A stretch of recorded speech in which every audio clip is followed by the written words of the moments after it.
بسم اللہ الرحمن الرحیم۔ اللہم صلی علی محمد وعلی آل محمد کما صلیت علی ابراہیم وعلی آل ابراہیم انک حمید مجید۔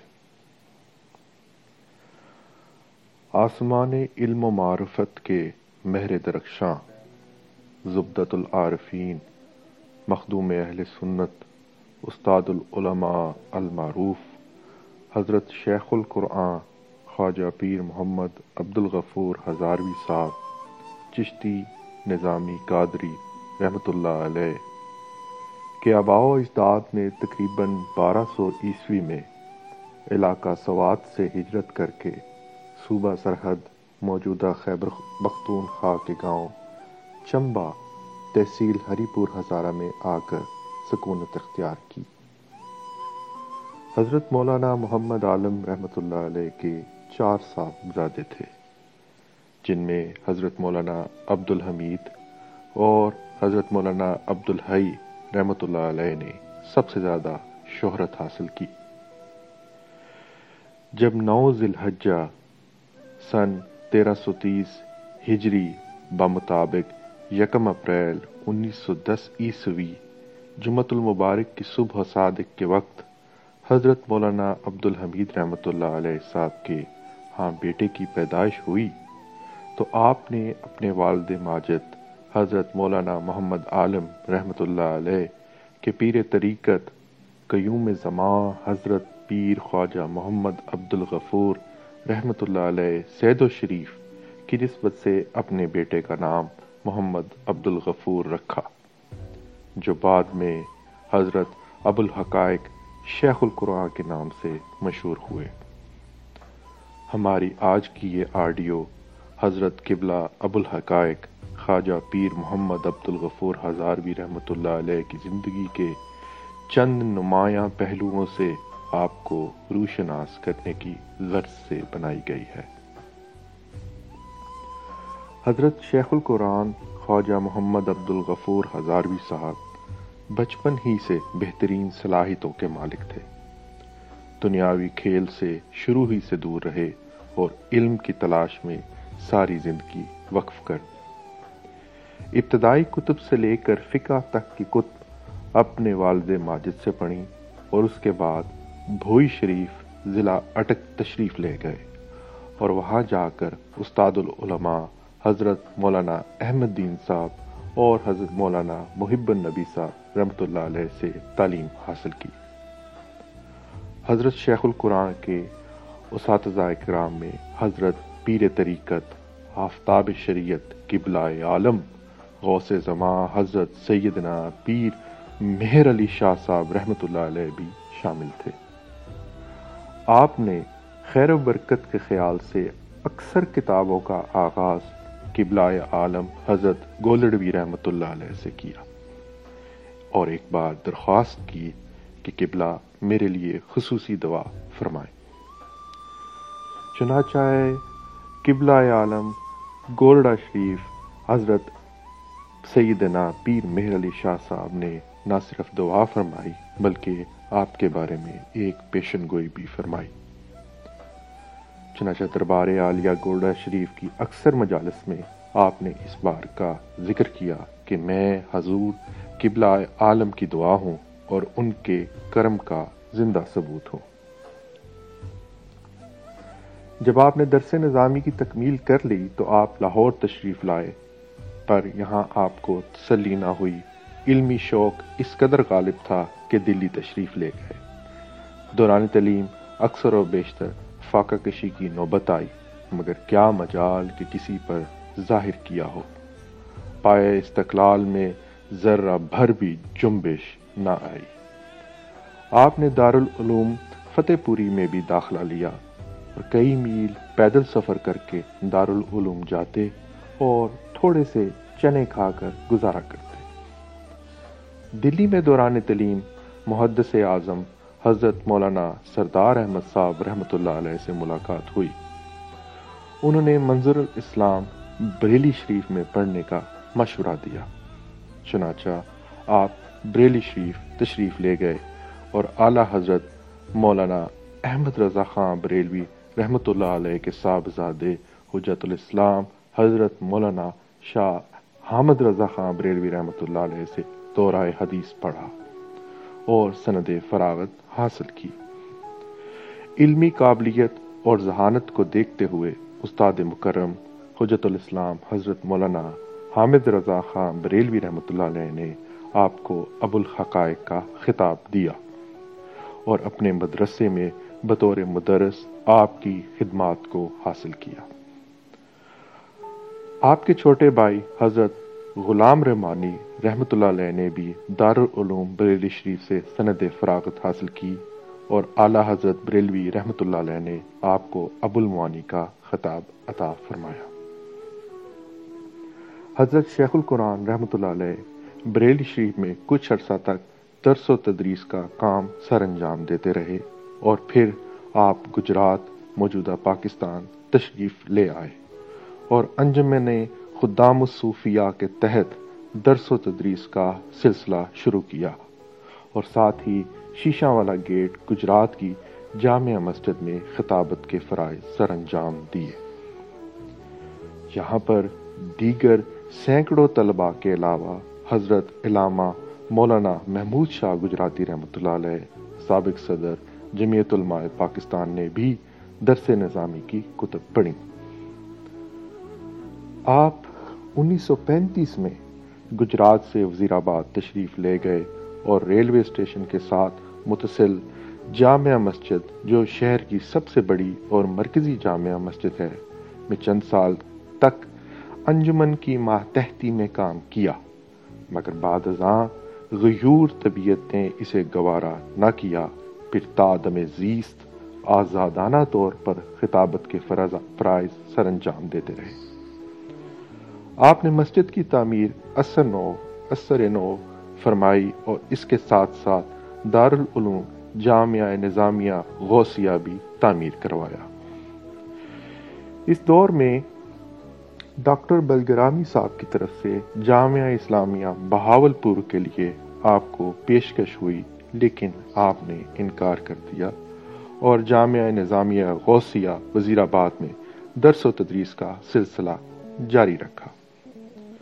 آپ کے شاگردوں میں حضرت پیر محمد علاء الدین صدیقی رحمۃ اللہ علیہ نیریاں شریف آزاد کشمیر، حضرت مولانا فاضل نقشبندی ڈھانگری شریف میرپور، حضرت پیر سید عابد حسین شاہ صاحب آستانہ عالیہ علی پور سیدہ شریف، استاد العلماء مولانا غلام جیلانی رحمۃ اللہ علیہ مانسہرہ، حضرت شیخ الحدیث ابو الحسنات محمد اشرف صاحب سیالوی رحمۃ اللہ علیہ، حضرت صاحبزادہ محمد عبدالصبور ہزاروی صاحب رحمۃ اللہ علیہ، استاد العلماء علامہ محمد عبدالحق صاحب جامعہ امدادیہ بندیال، حضرت پیر خادم حسین شاہ صاحب چورا شریف، حضرت علامہ مفتی ہدایت اللہ صاحب پسروی محتمم ہدایت القرآن ملتان، حضرت علامہ مولانا مقصود احمد صاحب سابق خطیب جامعہ مسجد حضرت داتا گنج بخش رحمۃ اللہ علیہ، حضرت مولانا محمود شاہ صاحب گجراتی رحمۃ اللہ علیہ، پیر طریقت مولانا محمد سلیم صاحب نقشبندی فیصل آباد، مولانا محمد مفتی عبد القیوم صاحب پرنسپل جامعہ کھڑی شریف آزاد کشمیر، مولانا شمس الزمان صاحب خطیب جامعہ مسجد بڈن رود، حضرت صاحبزادہ مولانا غلام محمد صاحب بھور شریف ضلع میاں والی، حضرت محمد فاضل صاحب فیصل آبادی، حضرت مولانا غلام رسول رحمۃ اللہ علیہ سمندری اور حضرت مولانا سعید احمد مجددی رحمۃ اللہ علیہ گجرانوالا وغیرہ جیسے نامور علماء اور مشائخ شامل ہیں۔ آپ کے شاگردوں کی تعداد ہزاروں میں ہے۔ تحریک پاکستان کے حوالے سے آپ کی خدمات بے مثل و بے نظیر ہیں۔ پاکستان مسلم لیگ میں شمولیت سے قبل بھی آپ ملی تحریکوں میں حصہ لیتے رہے۔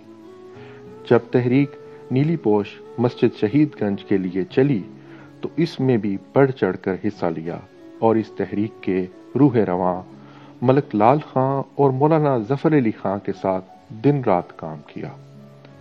چنانچہ آپ کو مسجد اتحاد ملت کا نائب صدر منتخب کر لیا گیا۔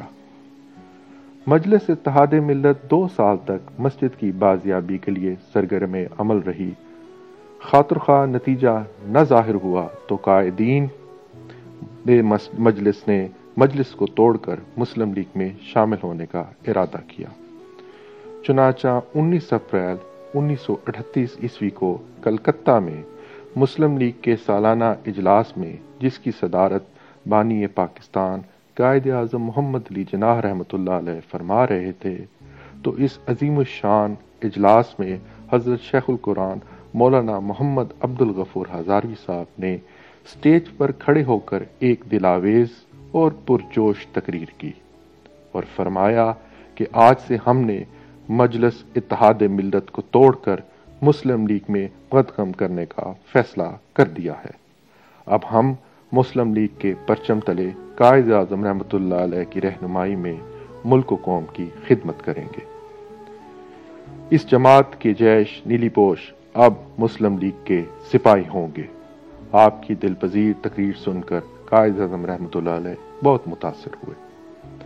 بانی پاکستان سے حضرت شیخ القرآن رحمۃ اللہ علیہ کی یہ پہلی ملاقات تھی۔ قائد اعظم آپ کی شخصیت اور تقریر سے اس قدر متاثر ہوئے کہ جب آپ نے قائد اعظم رحمۃ اللہ علیہ کو وزیر آباد آنے کی دعوت دی تو قائد اعظم اپنی بے پناہ مصروفیات کے باوجود انکار نہ کر سکے اور وزیر آباد تشریف لائے۔ جامعہ مسجد غوثیہ سے ملک کا وسیع میدان میں لوگوں سے خطاب بھی فرمایا۔ حضرت شیخ القرآن رحمۃ اللہ علیہ نے جلسہ کے تمام انتظامات اپنی نگرانی میں کروائے اور بانی پاکستان کا پرجوش استقبال کیا۔ یہ پہلا موقع تھا کہ قائد اعظم وزیر آباد تشریف لائے۔ وہاں پر احرار پارٹی کا بڑا زور تھا، مگر اس عظیم الشان جلسے کے بعد لوگ جوگ در جوگ مسلم لیگ میں شامل ہونے لگے۔ جب 23 مارچ 1940 کو لاہور میں قرارداد پاکستان منظور ہوئی تو اس عظیم الشان اجتماع میں بھی حضرت شیخ القرآن رحمۃ اللہ علیہ نے اپنے جملہ رفقا کے ساتھ شرکت کی۔ آپ کے سیاسی مقام کا اس بات سے بخوبی اندازہ لگایا جا سکتا ہے کہ آپ سٹیج پر مولانا ظفر علی خان رحمۃ اللہ علیہ کے ہمراہ تشریف فرما تھے۔ قرارداد پاکستان کی منظوری کے بعد حضرت شیخ القرآن نے دیگر علماء کے ہمراہ پورے ملک کا دورہ کیا۔ اس سلسلے میں آپ سیالکوٹ سے ملک کا ایک گاؤں میں تشریف لے گئے۔ آپ کے ساتھ بابا صحافت مولانا ظفر علی خان بھی موجود تھے۔ اس وقت وہاں پر احراریوں کا ایک جلسہ ہو رہا تھا، دوسری طرف علماء اہل سنت نے اپنا سٹیج لگا رکھا تھا۔ جب احراریوں کے اجتماع میں کچھ زیادہ ہی عوام کی کشش نظر آنے لگی تو حضرت شیخ القرآن فوراً مائک پر آئے اور ایک فصیح و بلیغ خطبہ دیا۔ لوگ دھڑا دھڑ آپ کے پنڈال کی طرف آنے لگے اور دیکھتے ہی دیکھتے مخالفین کا پنڈال خالی ہو گیا۔ یہ دیکھ کر مولانا ظفر علی خان جذبات سے بے خود ہو گئے اور فل بدی ایک نظم پڑھی کہ جس کا ایک شعر یوں ہے: میں آج سے مرید ہوں عبد الغفور کا، چشمہ ابل رہا ہے محمد کے نور کا، صلی اللہ علیہ وآلہ وسلم۔ جب تحریک سفل نافرمانی چلی تو پنجاب کے گورنر ڈگلس نے حضرت شیخ القرآن رحمۃ اللہ علیہ کو باغی قرار دیا اور آپ کی گرفتاری کا حکم دیا۔ وزیر آباد میں مسلم لیگ کا اجلاس ہوا اور فیصلہ کیا گیا کہ جمعہ کی نماز کے بعد جامعہ مسجد غوثیہ سے زبردست جلوس نکالا جائے، مگر پولیس نے چھاپے مارنے شروع کر دیے۔ ضلع گجرانوالہ میں سب سے پہلے آپ نے گرفتاری دی۔ آپ نے بڑی پامردی کے ساتھ اسیری کا ایام گجرانوالہ ڈسٹرکٹ جیل میں گزارے، لیکن ایک ہی ماہ بعد رہا کر دیے گئے۔ جب آپ رہا ہوئے تو یہ وہ دور تھا جب تحریک پاکستان آخری مرحلے میں داخل ہو چکی تھی اور بالآخر 14 اگست 1947 کو پاکستان معرض وجود میں آیا۔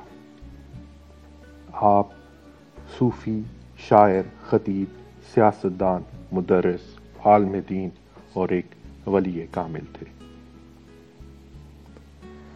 قیام پاکستان کے بعد بھی آپ نے سیاست کو خیر بات نہ کہا، بلکہ جب مارچ 1948 میں مدرسہ انوار الاسلام ملتان میں جمعیت علماء پاکستان کی بنیاد رکھی گئی تو آپ اس پہلے اجلاس میں بھی شریک ہوئے۔ آپ کو نائب صدر منتخب کر لیا گیا۔ جب 28 ستمبر 1948 کو جامعہ نعیمیہ لاہور میں سالانہ الیکشن ہوئے تو آپ کو بلا مقابلہ مرکزی صدر منتخب کر لیا گیا۔ آپ نے جمعیت علماء پاکستان کے مرکزی صدر کی حیثیت سے اہل سنت کی قیادت کی اور تحریک بحالی جمہوریت غیر اسلامی قوانین کی منسوخی کا مطالبہ کیا اور اسلامی نظام کے نفاذ کی کوشش کرتے رہے۔ جب 1953 میں تحریک ختم نبوت چلی تو آپ نے اس میں بھی بڑھ چڑھ کر حصہ لیا۔ ملک بھر میں جلسے کیے، پولیس آپ کو گرفتار کرنے کے لیے مختلف مقامات پر چھاپے مارتی رہی۔ بالآخر دوران تحریک آپ نے لیاقت باغ راولپنڈی میں ہونے والے عظیم الشان جلسہ سے خطاب کرنے کے بعد از خود گرفتاری پیش کی اور راولپنڈی جیل میں 7 ماہ تک گرفتاری کے ایام گزارے۔ آپ نے سوشلزم کے خلاف بھی تحریک چلائی اور اپنی تقاریر میں سوشلزم کا رد کرتے رہے۔ حضور سرور کائنات صلی اللہ علیہ وآلہ وسلم سے آپ کو بے پناہ محبت تھی۔ آپ کی اکثر تقاریر کا موضوع عشق رسول صلی اللہ علیہ وآلہ وسلم ہوا کرتا تھا۔ اسی نسبت کی وجہ سے آپ ہر سال عرس پاک صاحب الولاق صلی اللہ علیہ وآلہ وسلم مناتے تھے، جس میں ہزاروں کی تعداد میں لوگ شرکت کیا کرتے تھے۔ یہ عرس پاک صاحب الولاق صلی اللہ علیہ وآلہ وسلم ہر سال 7 اور 8 جمادی الثانی کو منعقد ہوتا تھا۔ حضرت شیخ القرآن رحمۃ اللہ علیہ کو حضرت خواجہ گوہر الدین اویسی جیندڑوی رحمۃ اللہ علیہ سے ایک خاص تعلق رہا۔ آپ مسلسل کئی سال شیخ کی صحبت میں رہے اور فیض بھی حاصل کیا۔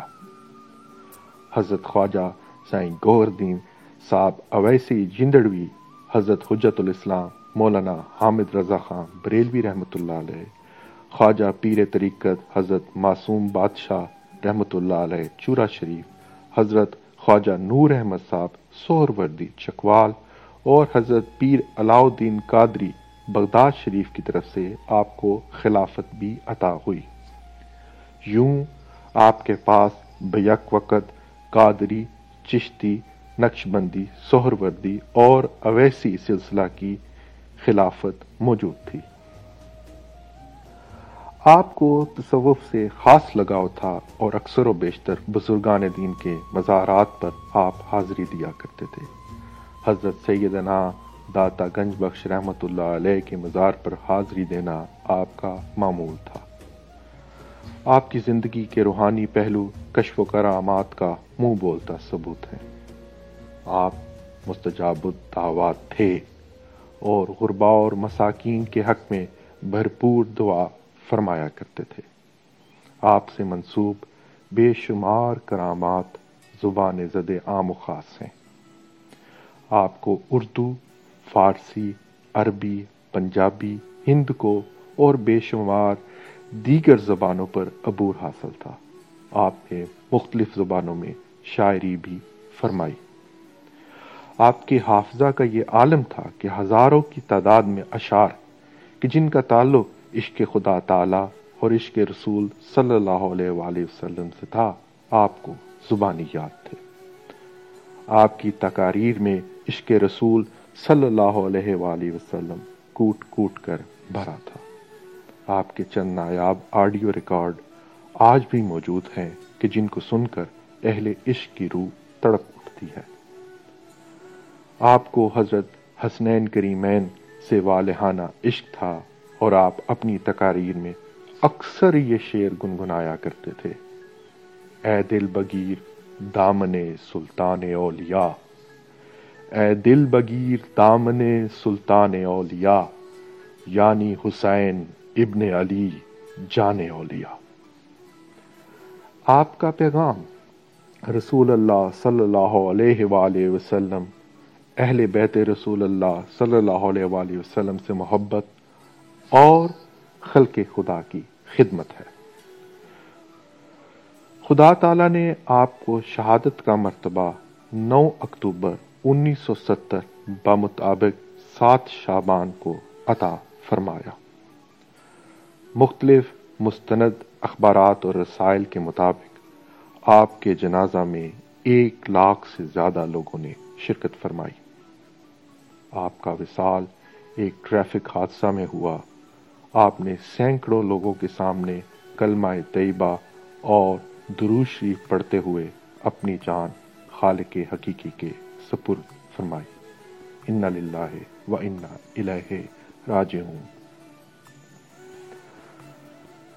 آپ کے وصال کے بعد آپ کی مسند پر آپ کے فرزند حضرت علامہ مفتی محمد عبدالشکور ہزاروی رحمۃ اللہ علیہ نے دین اسلام اور مسلک اہل سنت کی خدمت فرمائی۔ سالانہ دورہ تفسیر القرآن جاری رکھا۔ تقریر اور تحریر سے اپنے والد گرامی حضرت شیخ القرآن رحمۃ اللہ علیہ کے مشن کو پایہ تکمیل تک پہنچاتے رہے۔ آپ کے چھوٹے بیٹے علامہ محمد طارق ہزاروی پتا دم حیات اسلام کی تبلیغ و اشاعت میں مشغول رہے۔ بڑے بیٹے مفتی محمد عبدالشکور ہزاروی رحمۃ اللہ علیہ کے وصال کے بعد مفتی صاحب رحمۃ اللہ علیہ کے بڑے صاحبزادے پیر محمد عارف ہزاروی صاحب نے روحانی مسند سنبھالی اور آج بھی اپنے عظیم دادا جان اور والد گرامی کے دینی، علمی، روحانی اور فکری مشن کو پورے پاکستان میں عام کر رہے ہیں۔ عمرہا در کعبہ و بت خانہ می نالد حیات، عمرہا در کعبہ و بت خانہ می نالد حیات، تاز بزم عشق یک دانہ راز آیت برو۔ اللہم صلی علی سیدنا محمد وعلی آلہ واصحابہ۔